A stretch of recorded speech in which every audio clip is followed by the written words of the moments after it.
Hello, this is the first video for Math0302 beginning Algebra, Chapter 6, Section 5. We're going to be factoring binomials in this section. Okay, over here on the left-hand side we have the steps for factoring basically binomials. Okay, first, as always, we look for the greatest common factor. Now, when we see that there are two terms, there are three possibilities. If it's a difference of two squares, in other words, you have a square minus another square, it can be factored in the form of a plus b times a minus b. You can have some cubes in here. So if you have a cubed plus b cubed, that's going to give you a plus b times a squared minus ab plus b squared. The difference of two cubes, well, if you cube both of them, there's a minus sign, a minus b times a squared plus ab plus b squared. Okay, now, it's also possible to have perfect square trinomial, which is what we have here.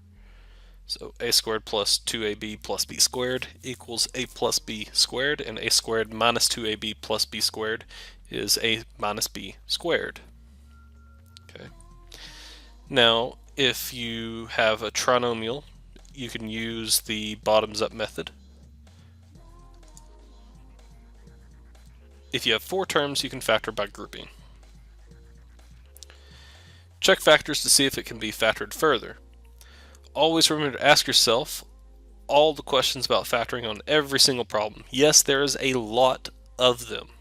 I'm sorry. That's just the way it is. You're going to simply have to do a lot of these. Okay? So, that's why we give you homework.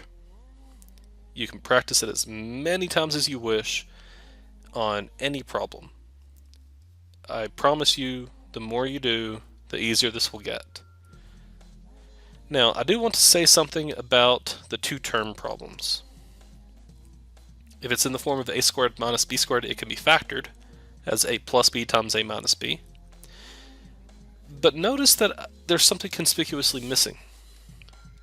If you have something in the form of a squared plus b squared, that is a prime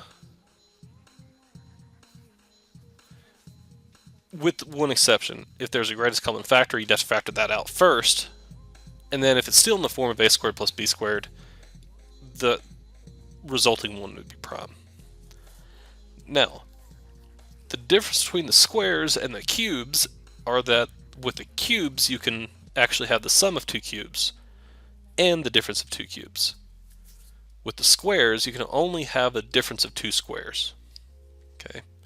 This is something that tends to give students some problems, but as you go along and you practice this more and more, I promise you it will become easier. Alrighty, I'm going to go ahead and end the video here. I will start with the factorization of x squared minus 81 on the next video, but I want to give you a chance to just kind of think about all this and get ready for the next problem. Alright, see you in a second.